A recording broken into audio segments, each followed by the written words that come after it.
Radio Universidad presenta Plaza Pública con Miguel Ángel Granados Chapa. Un programa de análisis, reflexión y polémica sobre la política y la cultura en nuestro país.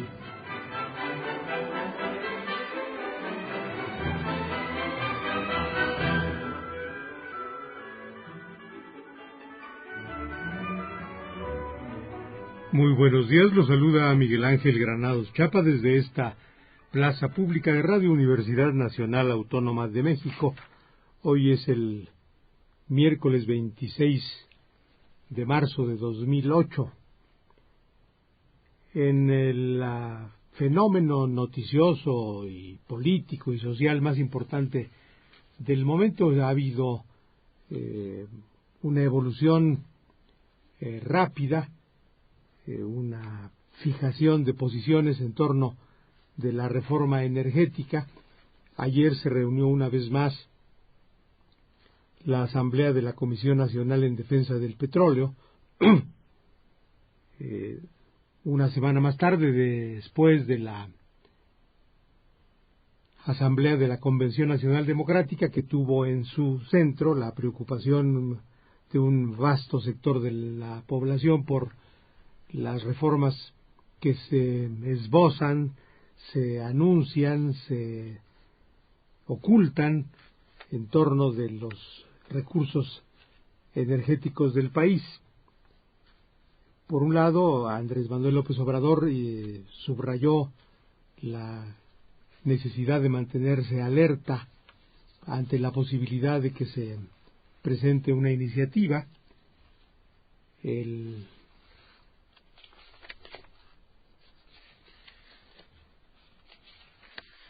Partido Acción Nacional, el partido del gobierno, está alistándose para la presentación del proyecto correspondiente. El senador Santiago Krill dijo que su propuesta no va a comprometer la renta petrolera, algo que preocupa centralmente a la Comisión Nacional en Defensa del Petróleo y a quien la encabeza, Andrés Manuel López Obrador. Y luego, en una declaración muy importante, el senador Manlio Fabio Beltrones, que encabeza a los senadores priistas, que ha tenido una posición ambigua de ir y venir, se colocó esta vez en el ámbito de las imposibilidades para la reforma energética. Insistió, como lo ha hecho en otras ocasiones, en que su bancada y en general su partido se oponen a reformar la Constitución en esta materia, y añadió que también se opondrán a que la modificación de la ley reglamentaria, la ley del petróleo, busque trastocar el espíritu del artículo 27. Él se ha manifestado partidario de la reforma legal, no de la constitucional, pero ahora ha aclarado que no es partidario de una reforma legal que en realidad esconda la vulneración de la Constitución. Enunció 3 principios básicos el senador Beltrones, que tiene una gran influencia en su partido y también en el partido del gobierno y en el presidente Calderón mismo. Hemos dicho en más de una oportunidad que Beltrones acumula tantas posibilidades de influencia y de poder que parece una suerte de vicepresidente, con mayor razón desde que la estrella de Juan Camilo Mourinho empezó a declinar después de que abandonó la comodidad formal de la jefatura de la oficina de la presidencia, en donde no tenía que responder ante nadie, y la trocó por la responsabilidad, la mayor visibilidad que otorga la Secretaría de Gobernación. Tras la denuncia de López Obrador sobre los negocios en que participó Mourinho siendo diputado y presidente de la Comisión de Energía de la Cámara, y luego asesor del secretario de Energía. El poder de Mourinho, poder vicario muy inmediatamente porque le viene de su amistad cercana con el presidente Calderón, el poder de Beltrones, que ha ido en ascenso, que se consolidó desde días antes de la toma de posesión de Calderón, asegurada por la palabra y la obra de Beltrones. Este poder ha ido creciendo y desde esa posición determinante dijo Beltrones que la conducta de su partido se basa en 3 principios básicos: no modificar el artículo 27, no a los contratos de riesgo, y de privatización ni hablar, dijo. Los contratos de riesgo son modalidades que se han utilizado en la industria petrolera, se utilizan todavía en muchos países, en México están prohibidos constitucionalmente, pero durante un tiempo antes de la reforma constitucional que los prohibió, el gobierno del presidente alemán suscribió varios contratos riesgo con empresas norteamericanas que fueron denunciados en el sentido del derecho internacional, es decir, fueron calificados como inaplicables por el gobierno mexicano, que los eliminó bilateralmente, es decir, en acuerdo con las partes afectadas, en marzo de 1970, el último 18 de marzo, en que la ceremonia petrolera respectiva fue encabezada por el presidente Gustavo Díaz Ordaz y por el director de Pemex, Jesús Reyes Heroles. El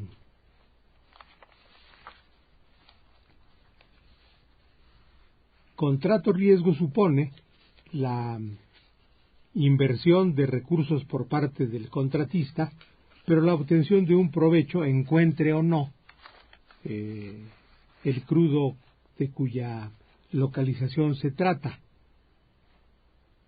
En el contrato riesgo, si se encuentran yacimientos, el contratista, el perforador, obtiene una parte del producto y también gana si no alcanza ningún yacimiento, ningún depósito de crudo su actividad, entonces se le paga en efectivo. Esa posibilidad, que era una de las que se han abierto en forma de alianzas, así lo sugiere la propaganda gubernamental, no contaría, si creemos en la palabra del senador Beltrones, con el apoyo priista, lo cual hace imposible que avance. El PRI es el gozne en las dos cámaras, a pesar de que en la de diputados tiene una posición de tercera fuerza, no ha permitido que esa situación se refleje en debilidad, y al contrario, tanto en el Senado, donde es segunda fuerza, como en San Lázaro, donde es tercera, el PRI es determinante. El PAN no puede actuar sin que el PRI se integre a sus propósitos y se paraliza si el PRI anuncia, como lo ha hecho Beltrones ayer, que no acompañará una iniciativa presidencial que urgió sea presentada si tiene estos 3 inconvenientes: que implique la reforma constitucional, que implique la privatización y que conlleve la firma de contratos de riesgo. López Obrador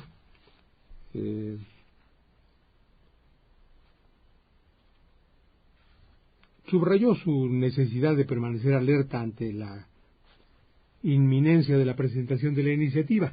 Había citado el 18 para la reunión de ayer, 25 de marzo, porque tenía información, según dijo en la semana entre el 18 y el 25, tenía información de que ayer iba a presentarse una iniciativa, la iniciativa panista y gubernamental. No fue así. Si en efecto tenía información López Obrador de la presentación de este proyecto, lo detuvieron, o quizás se trató solo de una afirmación retórica para instar a sus seguidores, a quienes con él comparten la idea de que no debe haber cesión en la soberanía nacional, cesión con C al principio,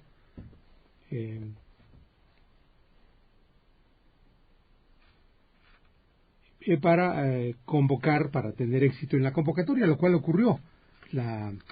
Es notable la capacidad de atracción que tiene López Obrador, de reunir en el Zócalo 2 martes seguidos, uno de ellos el día de un día entre la Semana Santa y otro entre la Semana de Pascua, a multitudes, revela una capacidad de convocatoria que nadie ignora, pero que se subraya cada vez que la ejerce López Obrador.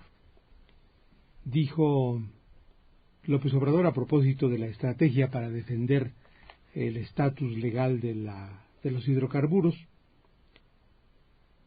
que se han organizado en 36 agrupamientos 18,000 brigadistas, en su mayoría hombres, también allí presentes, dijo López Obrador.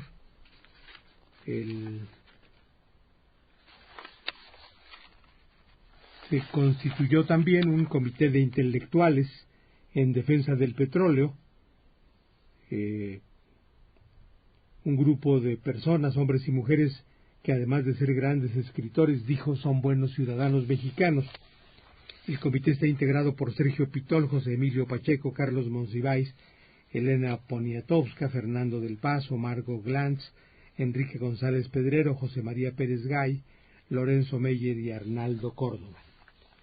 Vamos a continuar hablando de los temas relacionados con la reforma energética, pero interrumpiremos este comentario porque hemos convenido en una conversación telefónica con Antonio Díaz Ruiz, un preso político en Cintalapa, en el penal llamado El Amate en Cintalapa, en Chiapas, que junto con otras decenas de presos que se consideran presos políticos, está en ayuno desde hace más de un mes. Dado que se encuentra en prisión, no le es fácil acudir al teléfono, de tal manera que convinimos con él en que hablaríamos de los temas que conciernen a esta huelga de hambre en el momento en que él pudiera concertar esta llamada telefónica, por la cual le agradezco. Antonio Díaz Ruiz, buenos días. ¿No me escucha, señor Antonio Díaz Ruiz? Yo no lo escucho a usted. A lo mejor tenemos un problema aquí con los audífonos. Vamos a ver qué pasa. Él se encuentra junto con otras decenas de presos en el Amate, el Centro de Readaptación Social número 14, y hay otras personas que están en huelga de hambre en otros penales chiapanecos. ¿Me escucha ahora sí, don Antonio? Don Antonio Díaz Ruiz. Yo no lo oigo, no sé si él me está escuchando. Vamos a intentar mejorar nuestra comunicación para ver si es un problema nuestro, de aquí de la cabina, de ingreso de la llamada, o es un problema de las dificultades naturales de telefonear desde una cárcel, particularmente cuando se participa en una huelga de hambre. Vamos a hacer una pausa, vamos a escuchar música cubana de Ignacio Cervantes, y en ese momento, durante esta pausa intentaremos establecer esta comunicación con Antonio Díaz Ruiz.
vamos a intentar la conversación con Antonio Díaz Ruiz, que está en el Amate, en Cintalapa, Chiapas.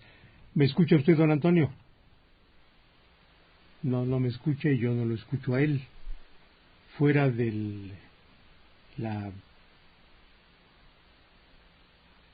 mesa donde están instalados los micrófonos, que es de donde puedo establecer la comunicación, sí se escucha a Antonio Díaz Ruiz, pero no conseguimos hacer que entre hasta esta parte de la cabina la comunicación. Vamos a continuar nuestro programa buscando la posibilidad de establecer esta plática con Antonio Díaz Ruiz, miembro de grupos de presos indígenas que están en ayuno o en huelga de hambre desde febrero, desde mediados de febrero, y que la mantienen hasta en tanto el Estado mexicano restituya sus derechos violentados. Demandan desistimiento de la acción penal y se niegan a ingerir alimentos y recibir atención médica. Según el Centro de Derechos Humanos Fray Bartolomé de las Casas, sus condiciones han venido deteriorándose paulatinamente desde mucho tiempo atrás. Por eso nos importa tener esta conversación con Antonio Díaz Ruiz, pero que no hemos podido hacerlo.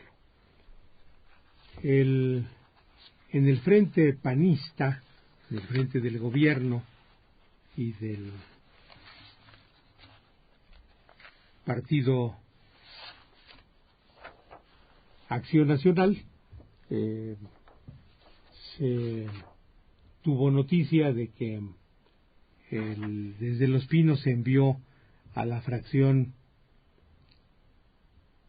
del PRI en la Cámara de Diputados un diagnóstico de 16 cuartillas sobre el estado que guarda la empresa, y se establece la urgencia de abrir al capital privado áreas estratégicas de la empresa pública por excelencia en México.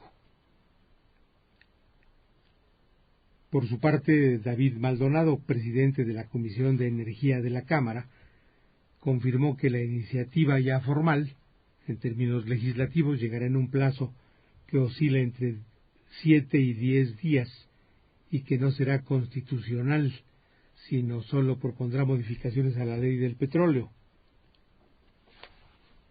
El presidente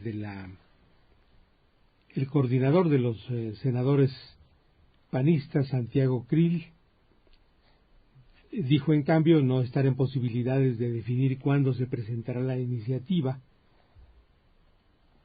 pero subrayó que se trata de no comprometer ni el petróleo ni la renta petrolera, y sin embargo sí emprender una reforma integral de todo el sector con vistas hacia el futuro.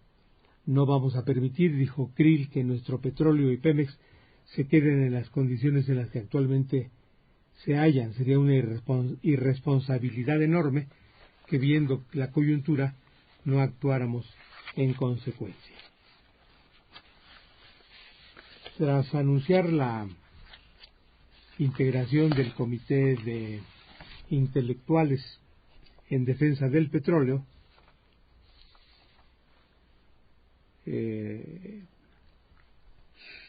sintetizó López Obrador en el mitin de ayer en el Zócalo la actividad de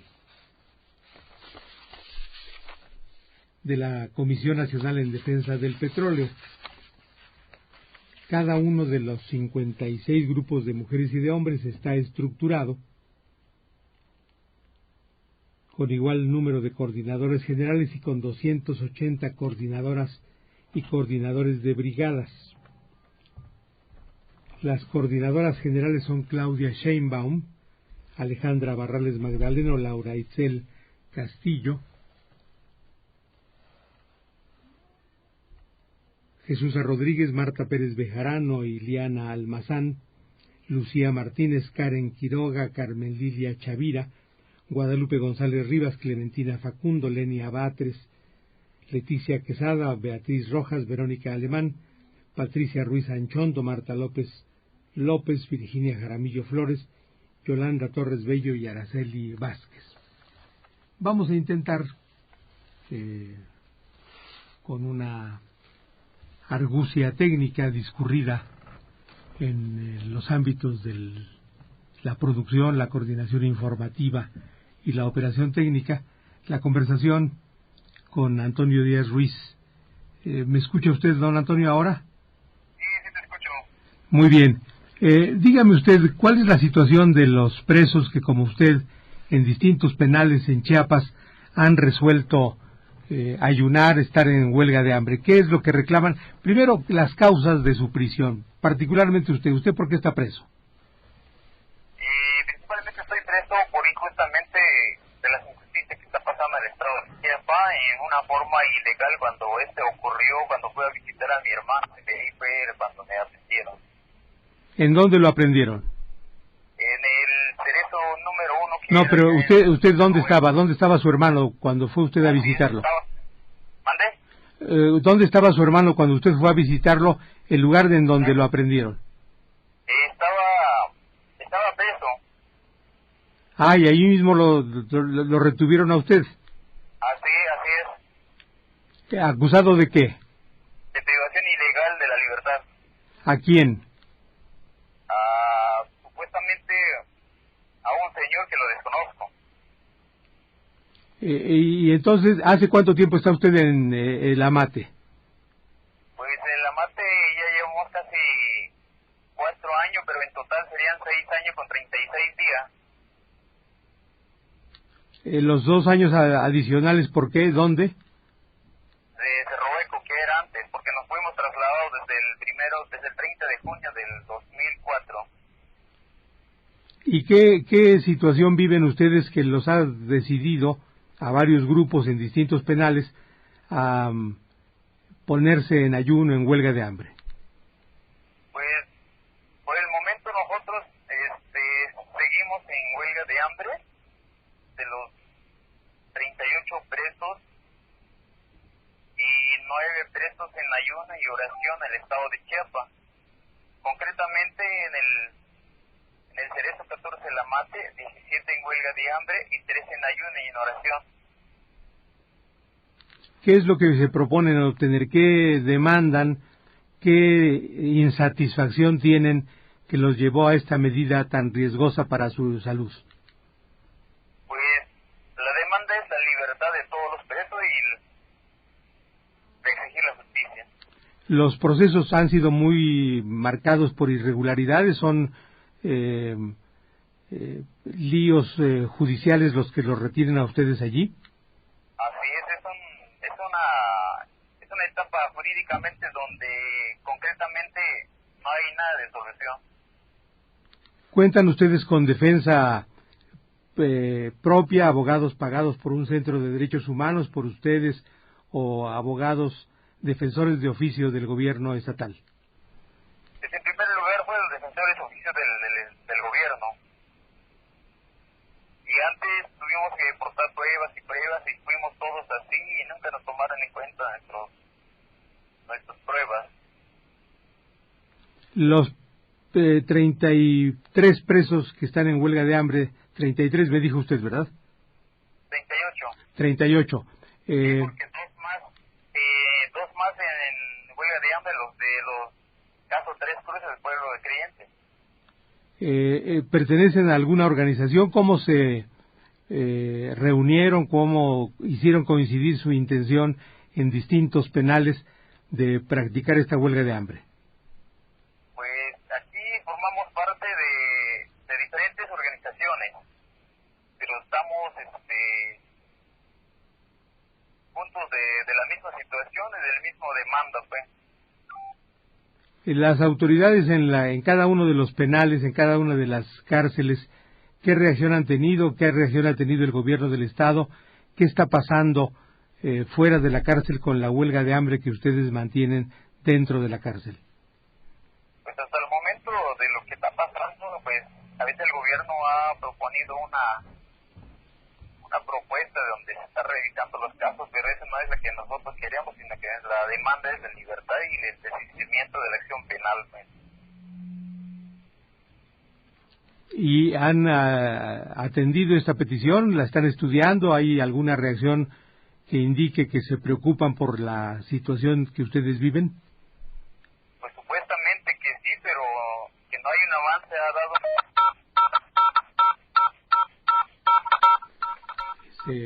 Se terminó probablemente o la autorización para llamar, pero hemos tenido la información suficiente de esta huelga de hambre, presos injustamente recluidos en penales chiapanecos, a los que se somete a procesos irregulares basados en acusaciones sin fundamento.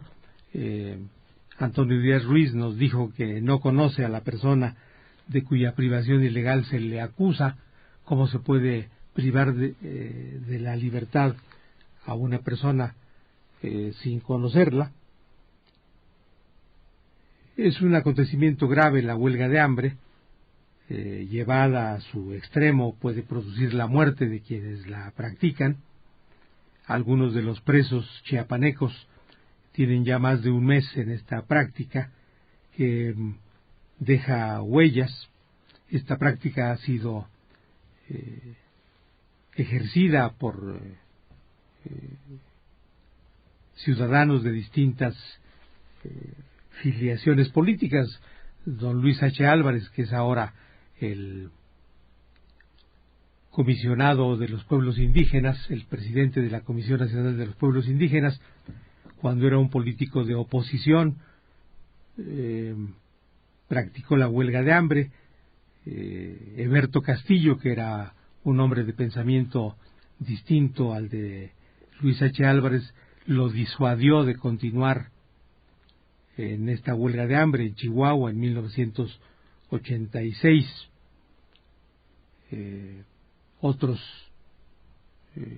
panistas como Manuel J. Cloutier se declararon en ayuno también después de la derrota panista en 1988, con las malas argucias que impidieron que Cuauhtémoc Cárdenas fuera el presidente de la República.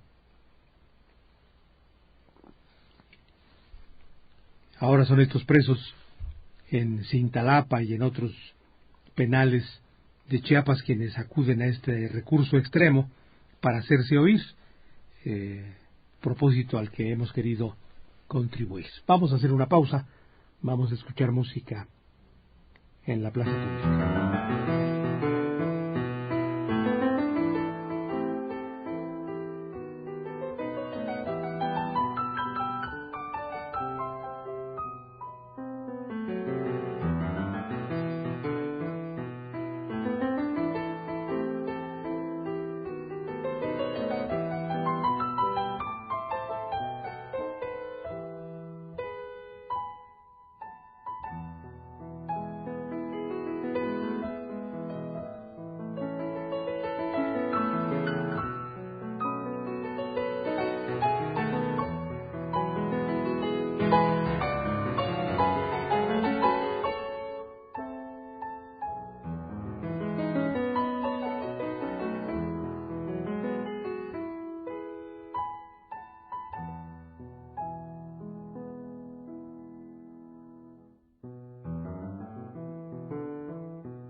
Es el piano de Ileana Bautista en la plaza pública, interpretando primero en la primera pausa música de Ignacio Cervantes, la serenata cubana, y ahora melodías de Ernesto Lecuona, tres danzas para piano. Ileana Bautista en el teclado. López Obrador hizo advertencias sobre los riesgos de infiltración en las brigadas. Las brigadas de defensa del petróleo fue muy riguroso en aclarar que no se reconocerá ninguna brigada que no esté registrada y encausada en este esquema de organización. Anunció que habrá muchas más brigadas, pero queremos que sea un proceso ordenado y cuidadoso. No queremos, dijo, que el CISEN, los espías del gobierno usurpador o cualquier otra organización del régimen o de la derecha formen sus brigadas o nos infiltren para provocar violencia y afectar nuestro movimiento. Anunció López Obrador que ha suspendido temporalmente sus giras por los municipios para llevar a cabo reuniones en cada uno de los estados con los comités de defensa del petróleo y extender la organización de brigadas a todas las regiones de México. Reitero que este es un movimiento pacífico. Vamos a triunfar con la gente, con la organización y porque nos asiste la razón. También precisó que solo tienen representatividad para informar de los actos del Comité de la Comisión Nacional en Defensa del Petróleo, los coordinadores, los presidentes del PRD, del PT y de Convergencia, así como los coordinadores parlamentarios del Frente Amplio Progresista, los miembros de la Comisión Nacional para la Defensa del Petróleo y, en el caso de las brigadas, Claudia Sheinbaum y Ricardo Ruiz.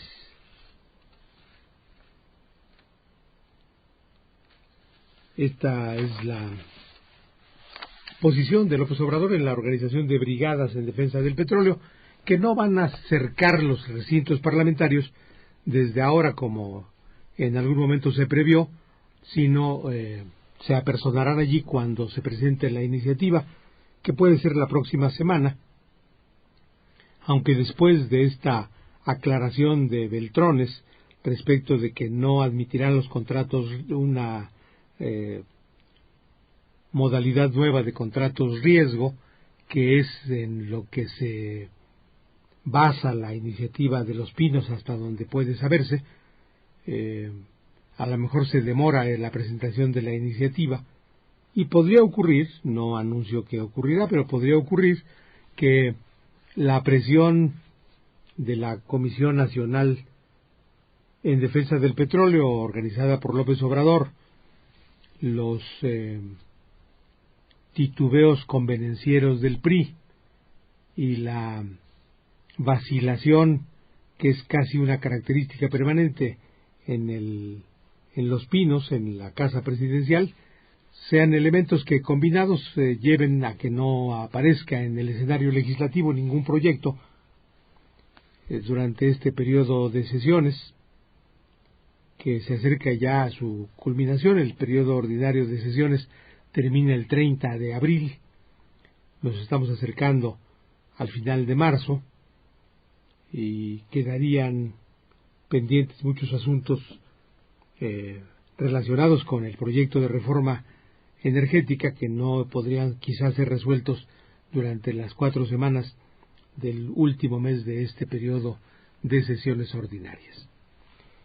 En otros acontecimientos, López Obrador se refirió al proceso interno del PRD.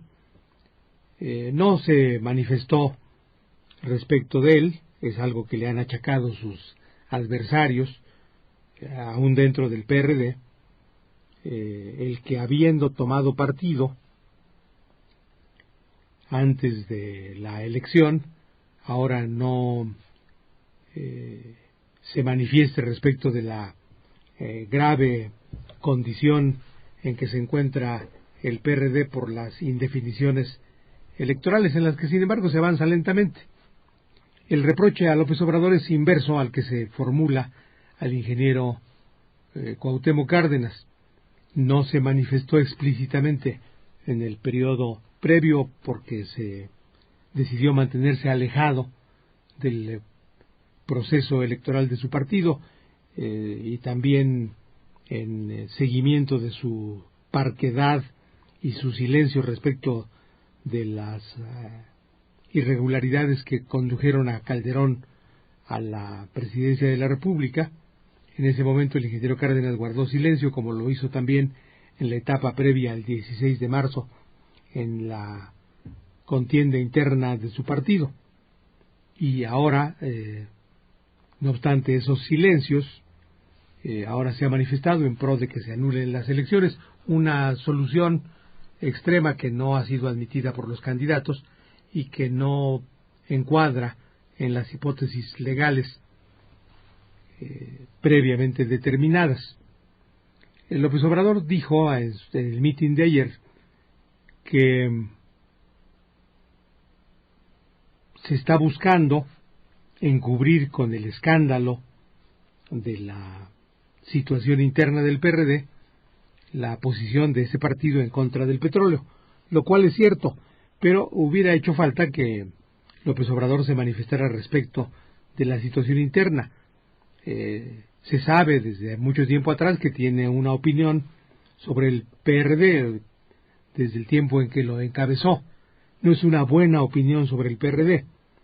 Quizá López Obrador podría suscribir la muy citada, muy frecuentemente mencionada expresión de Javier González Garza, el diputado que encabeza a sus compañeros en San Lázaro, que con el humor que lo caracteriza dice que él es miembro del PRD pero no es simpatizante del PRD. A lo mejor eso le ocurre también a López Obrador, no simpatiza con su partido porque lo conoce, porque ha sido si no víctima, si blanco de las diatribas, de los enconos, de las querellas que las distintas corrientes o tribus, como las bautizó el que ahora es el presidente de la Comisión Nacional o Comisión Técnico Electoral, cuando era priista el ahora senador perredista Arturo Núñez, para subrayar la violencia de la contienda interna, dijo que las corrientes en el PRD eran en realidad tribus en permanente asedio, y López Obrador ha estado siempre en desacuerdo con la existencia de las corrientes y el modo de desentenderse, de desencontrarse, de reñir en realidad. El hecho es que no se manifestó López Obrador en torno de la crisis interna de su partido y sin embargo subrayó que se está utilizando esa crisis como una cortina de humo para nublar la defensa del petróleo emprendida por ese partido. Es cierto que eso ocurre, especialmente en la televisión, especialmente en los noticiarios electrónicos, se minimiza la posición del PRD y de sus aliados en torno del petróleo y se sobrepone con tintes amarillistas el escándalo que por lo demás existe y que no puede ser disminuido, no puede ser oculto, que vive el PRD, que el domingo pasado debió haber concluido y que sin embargo está todavía en trance de realización. Hubo un rasgo que implícitamente hizo que el mitin de ayer, como el de hace 8 días, tomara una posición. Asistió al mitin de ayer, como el 18 de marzo, Alejandro Encinas, y estuvo ausente Jesús Ortega junto con la plana mayor de Nueva Izquierda. Pero, no obstante esa ausencia, López Obrador reconoció que son voceros atendibles en esta materia los coordinadores parlamentarios que no forman parte de su círculo cercano, Carlos Navarrete de Nueva Izquierda y González Garza del grupo que se ha manifestado leal al presidente, al ex candidato presidencial Cuauhtémoc Cárdenas.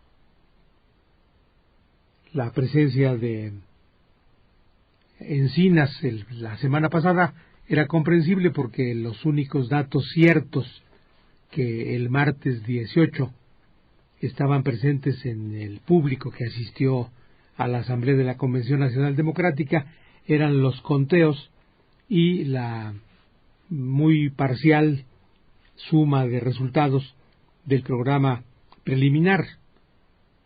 Eso cambió. Los conteos han sido puestos en entredicho por Nueva Izquierda.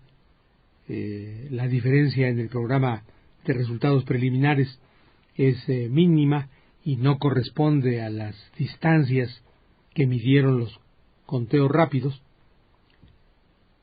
Se ha enconado la disputa dentro del PRD, de modo que quizá hubiera sido pertinente que Alejandro Encinas conviniera con Ortega en no presentarse en ninguno de los dos ante la multitud que acudió a defender el petróleo y a enterarse también de lo que está ocurriendo en el interior de un partido que no necesariamente interesa a todos con igual grado de apasionamiento, porque la pasión partidaria, no solo en el PRD sino en los partidos en general, es directamente proporcional al interés de tener recursos que abundan en los partidos, que vienen de los contribuyentes y que en mala hora deformaron la vida política en nuestro país. Vamos a hacer una pausa, vamos a seguir escuchando a Ileana Bautista, ahora con música de Mario Ruiz Armengol.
Esta es la plaza pública de Radio Universidad Nacional Autónoma de México.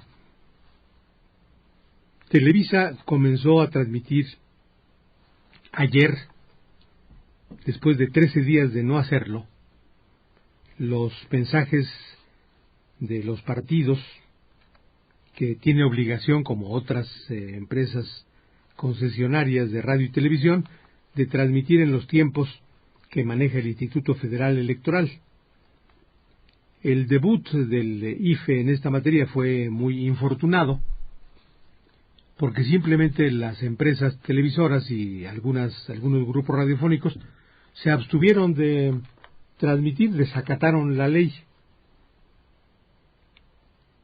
Hasta que ayer Televisa comenzó a hacerlo, no reponiendo los spots que dejaron de ser transmitidos, sino los que correspondían a esta nueva etapa. Lo mismo hizo el Grupo Imagen, que controla estaciones de radio, y el canal 28 de televisión, que se presenta como la cadena 3. Es decir, el Grupo Imagen no empezó a difundir ayer. Es decir, no se tiene noticia cierta de que lo haya hecho ayer. Se comprometió a hacerlo. Sí se confirmó que Televisa lo había hecho. En cambio, TV Azteca se mantiene en la renuencia de transmitir estos mensajes, diciendo que va a solicitar amparo, pero actúa como si ya hubiera obtenido la suspensión provisional en el amparo que todavía no solicita, y se abstiene de cumplir la legislación correspondiente. Y el IFE tiene una actitud, en el mejor de los casos, lenta, porque está procesando. Hoy tendrá un informe el Consejo General del IFE respecto de esta situación, como si no fuera evidente la reticencia de los concesionarios a cumplir con sus deberes, y en consecuencia debieran haberse establecido mecanismos de imposición de la ley. Una autoridad lo es porque tiene capacidad de imponer el cumplimiento de la ley. El IFE, que es autoridad en esta materia, ha rehusado actuar como autoridad. La sola manera de informar sobre el asunto revela la inconsistencia del IFE. Dice la nota informativa distribuida anoche después de las 8. El Instituto Federal Electoral, IFE, tiene conocimiento de que los grupos Televisa e Imagen están cumpliendo al 100%. ¿Cómo que tiene conocimiento? ¿Se lo vinieron a contar? ¿No tiene un dispositivo de monitoreo? ¿No puede pedirle a RTC de Gobernación que mida el grado de cumplimiento de los partidos? No puede decir una autoridad tiene conocimiento. La Secretaría de Hacienda no puede decir la Secretaría de Hacienda tiene conocimiento que los causantes se presentan sus declaraciones y pagan sus impuestos. La Secretaría de Hacienda sabe que los causantes pagan sus impuestos y presentan sus declaraciones. Así debía ocurrir con una certidumbre semejante con el ejercicio de el IFE. Un segundo párrafo, después de decir que tiene conocimiento de que están cumpliendo al 100% con la pauta de transmisión de spots del propio instituto y de los partidos políticos durante los tiempos asignados por la autoridad electoral, dice que lo anterior es de conformidad con lo establecido en la Constitución Política de los Estados Unidos Mexicanos y el Código Federal de Instituciones y Procedimientos Electorales, que es un código nuevo que ciertamente poner en práctica implica una tarea que no es sencilla, que implica la necesidad de mayores recursos, que por cierto se dispone ya el Consejo General del IFE a demandar una cantidad exorbitante de entre 800 y 1,000 millones de pesos para el cumplimiento de las nuevas obligaciones del IFE.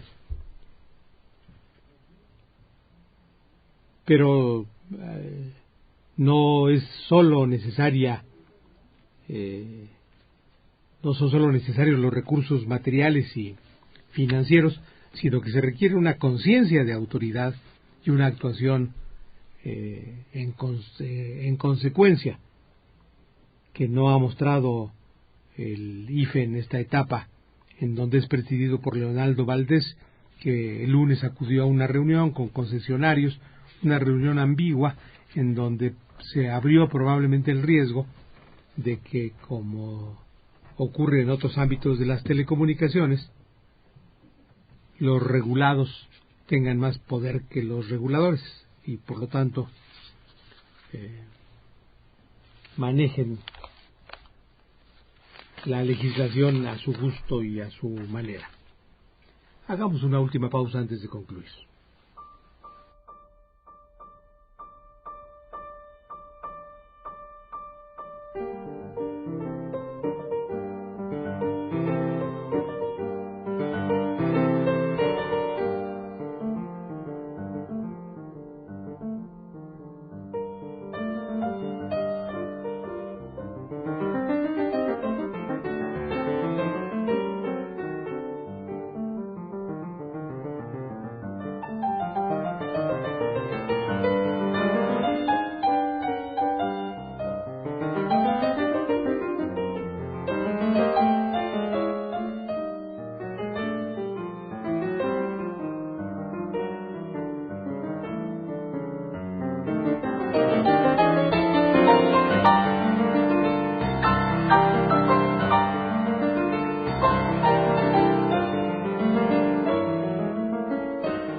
Esta es la plaza pública de Radio Universidad Nacional Autónoma de México. Dos informaciones relacionadas con la universidad. La Junta de Gobierno designó el lunes y ayer tomó posesión el nuevo director de la Facultad de Derecho, el doctor Ruperto Patiño, que sustituye al doctor Fernando Serrano, que culminó su tarea de 8 años al frente de ese establecimiento, el más antiguo y el que durante más tiempo ha conservado el mayor prestigio en la enseñanza de las leyes, la enseñanza del derecho.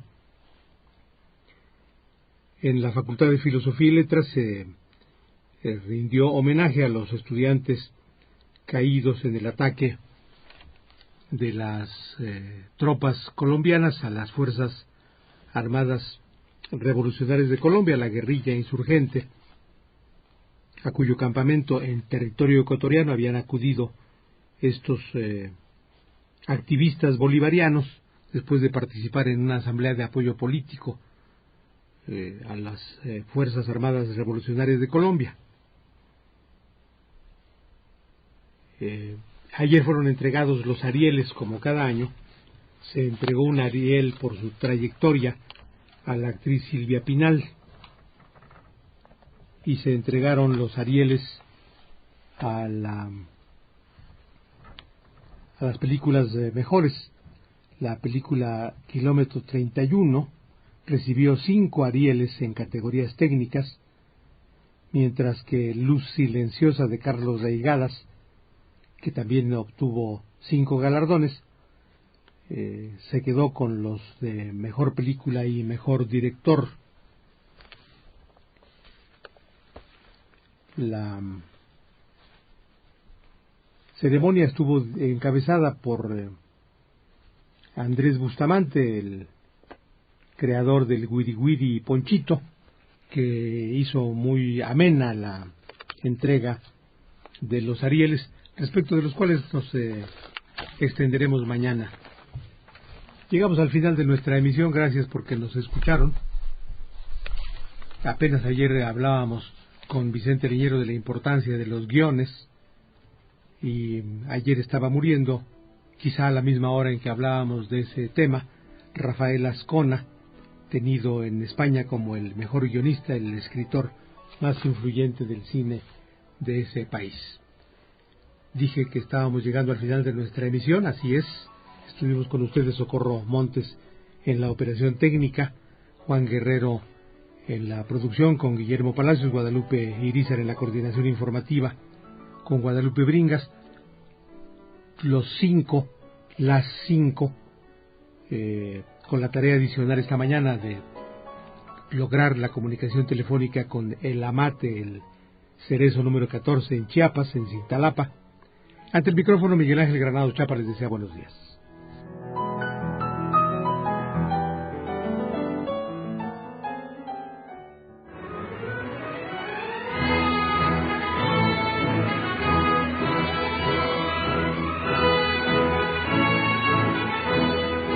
Radio Universidad presentó Plaza Pública, con Miguel Ángel Granados Chapa. un programa de análisis, reflexión y polémica sobre la política y la cultura en nuestro país.